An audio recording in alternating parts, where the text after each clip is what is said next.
Si vous aimez l'agriculture, si vous aimez les cultures, si vous aimez aussi l'originalité, restez avec nous pour ce nouveau numéro des Passionnés.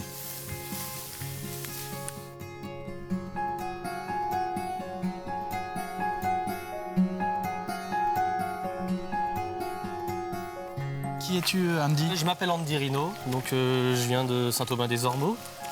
J'ai 32 ans, installé en agriculture depuis 1 an et demi, donc début 2023. Bon, issu d'une famille agricole, avec mon père qui était agriculteur avant. Depuis plusieurs générations, hein? Plusieurs générations, il y a des parcelles qui sont depuis plus de 7 générations, donc ça remonte assez loin. Après, passionné pour vivre à la ferme d'animaux, de culture, de sport aussi, de football. Voilà, voilà mon milieu, ma ferme. Tu fais du foot dans la commune où tu vis? Oui. Là, nous sommes à Saint-Aubin-des-Ormeaux. Hein. Oui, Saint-Aubin-des-Ormeaux, tout à fait. Donc je joue au foot dans la commune. Une entente entre la mairie à côté et Saint-Aubin. Tu joues à quel poste? Je suis attaquant, enfin j'étais attaquant et je suis passé gardien de but. Ah bon? Sacré changement? Ah, il faut du changement. Non, avec les années, le football, on diminue un peu, des blessures et voilà. Il faut toujours prendre du plaisir en jouant au foot, mais en changement de poste. Alors toi, si nous sommes venus à ta rencontre, c'est parce que tu t'es mis, il y a quelques années, à innover sur le plan de l'agriculture. Depuis plusieurs générations, ici, vous faisiez, je crois, du lait. Oui, tout à fait. Saint-Aubin-des-Ormeaux est connu d'ailleurs pour sa production laitière. Du maïs et du blé de façon classique. Ça, tu continues, mais tu as opéré un vrai changement il y a quelques années et c'est pour ça que nous sommes venus à ta rencontre. C'est lié à cette passion que tu as pour cette plante assez incroyable qui s'appelle le bambou. Et tu t'es mis à cultiver du bambou avec cette idée que cela devienne rentable, comme le maïs, comme le blé. Tu as pensé à cette plante comme plante d'avenir pour ta carrière d'agriculteur? Oui, voilà, en m'installant jeune agriculteur, il faut voir l'avenir. Aujourd'hui, c'est un peu difficile dans le monde agricole. Avec le départ à la retraite des associés, je me retrouvais tout seul. Donc j'ai pensé au bambou, donc une plante merveilleuse qui pousse assez vite et à multiples débouchés. C'est une plante qu'on découvre chaque jour et qui m'émerveille, surtout au printemps à la sortie des pousses.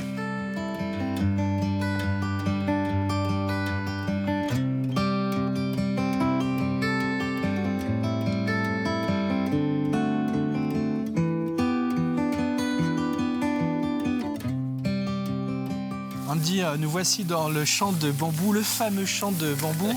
Alors quand tu t'es mis à voir ce projet, quel a été le regard d'abord peut-être de tes proches, de ta famille sur cette ambition de cultiver du bambou en Vendée? J'ai eu le soutien, ils étaient intéressés. Et j'ai eu le soutien de la famille, ils étaient contents du projet, ça y était innovant. Un peu plus réticent mon grand-père par exemple, qui est plus agriculture ancienne, mais sinon la famille m'ont aidé à planter mes 3600 plants de bambou sur les 2 hectares. Et là c'était il y a 2-3 ans? C'était en mai 2021. Donc oui, la famille et des amis, bien sûr, sont venus planter, plan par plan, toute la bambouseraie. Qu'est-ce qui te passionne chez le bambou pour en avoir autant planté ici? C'est la croissance, la vitesse de croissance d'un bambou qui, déjà il y a 3 ans, faisait 30 cm de haut avec deux chaumes par plan. Après le feuillage persistant toute l'année. Donc quand ça va pousser, ça va faire vraiment un petit champ, mais où on n'entendra rien, ça sera un peu paisible, quoi. Et voilà, après, c'est tout ce qui est côté débouché, fabrication. On en voit de plus en plus dans tout ce qui est cosmétique ou matériel, planche à découper, petit bibelot en bambou, quoi. Voilà, après, il y a tellement de débouchés avec la construction, le parquet, le papier, carton, bioplastique, tout ce qui est un peu innovant et qu'aujourd'hui on produit hors de France et que ce serait bien d'avoir un bambou français pour répondre à notre demande au lieu d'importer des bambous venus d'Asie.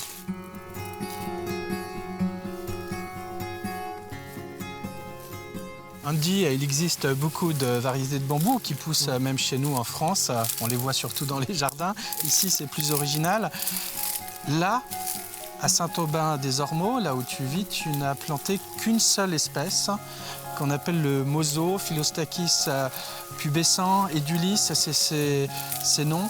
Alors certains peut-être se demandent si tu n'as pas peur d'être envahi avec tous ces bambous à 3600 pieds sur 2 hectares. Ça va ressembler à quoi à l'avenir?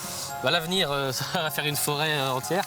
Et pour lutter contre l'invasion du bambou sur mes parcelles extérieures ou celles des voisins, bien sûr, il suffit de faire une tranchée. Il faut savoir que le rhizome du bambou ne descend que très rarement en dessous des 60 cm. Donc c'est des rhizomes de surface qui s'étalent. Et la vue de la lumière les fait replonger. Et le bambou ne va pas aller au-delà de cette tranchée qui doit être creusée de l'ordre de 60 cm pour gérer l'invasion extérieure.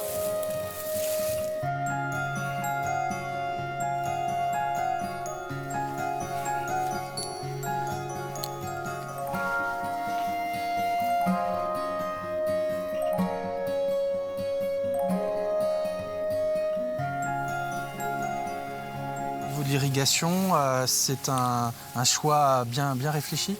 Mais contrairement aux idées reçues, le bambou ne vit pas dans l'eau, n'a pas besoin d'apport extrême d'eau. Et justement, dans l'excès d'eau, il ne se développe pas comme un peu cet hiver. Le bambou il a besoin d'eau l'été, comme toutes les plantes, mais tout est irrigué en goutte à goutte. Donc chaque ligne, j'ai 38 lignes de goutte à goutte, de goutteurs, qui permettent une irrigation raisonnée, maîtrisée de cette parcelle.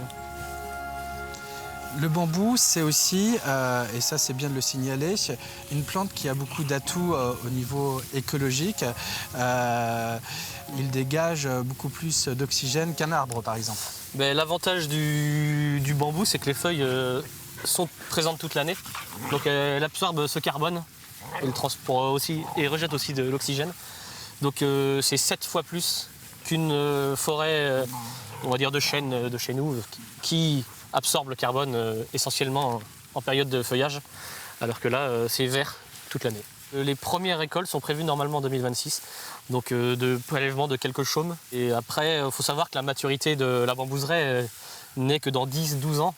Et là, vraiment, je pourrais profiter pleinement de toutes les ressources des bambous, donc des turions, des jeunes pousses, ainsi que des chaumes, qui seront évidemment bien plus conséquents et plus grands. Voilà. Est-ce que tu as, toi, des relations? Est-ce que tu communiques avec d'autres personnes en France qui ont eu ce même projet que toi et qui cultivent du bambou? Oui, on a, via le biais de la société qui a fourni les plans, on a un groupe WhatsApp où on se questionne, on envoie des photos de chacun de nos avancées de bambouseraie, des choses à améliorer, etc. Vu que la première bambouseraie de ce type a été plantée en 2019, donc les premières récoltes se font que cette année normalement. Donc il y a beaucoup de questionnements aussi sur l'avenir et chacun peut apporter sa petite expérience au fur et à mesure des années. Toi, tu restes serein sur l'avenir et la rentabilité d'une telle plante ici en Vendée? Oui. Après, faut l'entretenir, faut la bichonner comme on dit, pour qu'elle pousse le plus rapidement possible. C'est du temps à passer quand même si c'était pas forcément annoncé au début. On passe du temps d'entretien. Ce bambou, le fameux mauso que tu as planté, on peut en voir d'ailleurs des spécimens géants en France, dans le Gard, dans la fameuse bambouseraie d'Anduze.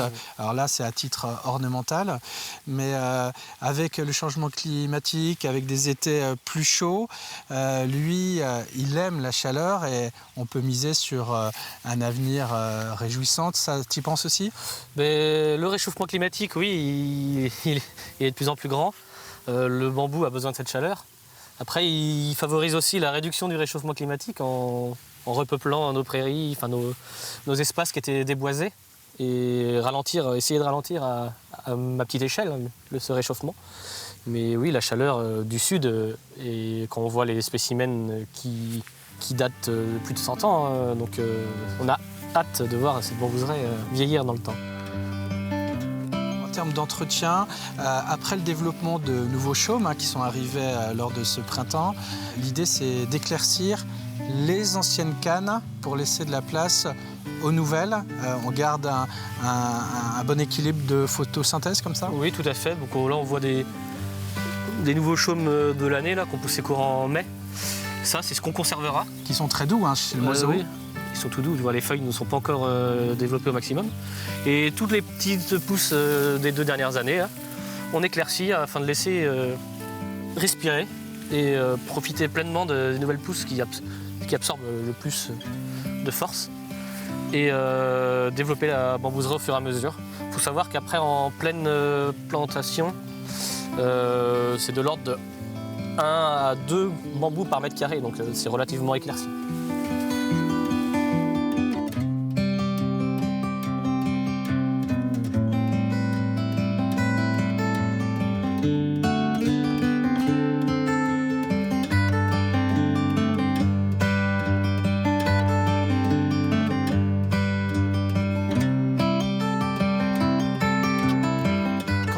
Tes copains qui sont tout comme toi, jeunes agriculteurs, de ce que tu oses faire ici dans tes cultures? Ils regardent d'un coin de l'œil, après c'est innovant donc c'est suivi. Beaucoup de curieux demandent pourquoi, comment, à quoi ça sert. Mais c'est le nouvel élan agricole, une nouvelle génération, donc voir l'avenir plus grand et voir dans les années futures et pas au jour le jour.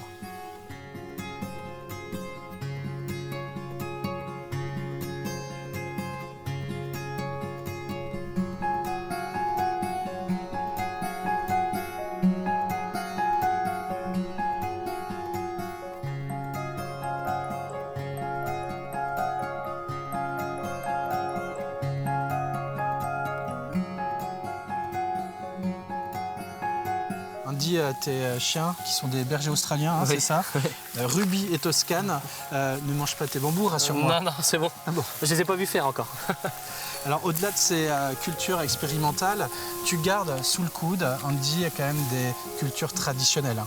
Oui, j'exploite du maïs, du blé, colza, tournesol. Donc je garde des cultures, oui, comme je dis, traditionnelles. Je fais aussi du poulet label rouge de Vendée. Donc exploitation très diversifiée pour pas tout mettre dans le même plat et avec les conjonctures actuelles qui sont difficiles sur certaines productions et après d'autres, ça me permet de maintenir un équilibre sur l'exploitation. Voilà, et puis ta curiosité, ton audace fait que tu oses aussi ce type de plantation. On parlait des polovniers à l'instant, mais surtout ces 3600 pieds de bambou pour un avenir peut-être prometteur. L'avenir nous le dira en tout cas. Oui, de toute façon l'avenir, le temps et les récoltes futures diront, mais de toute façon il n'y a pas de raison que ça ne pousse pas, c'est déjà bien démarré. Le bambou, il attend plus que ça. Super. Bah écoute, en tout cas, je te remercie de nous avoir fait partager cette passion. Bravo pour ce défi. Merci à vous. Et puis nous, on se retrouvera bien évidemment pour une autre émission des passionnés. Ce sera toujours sur TV Vendée.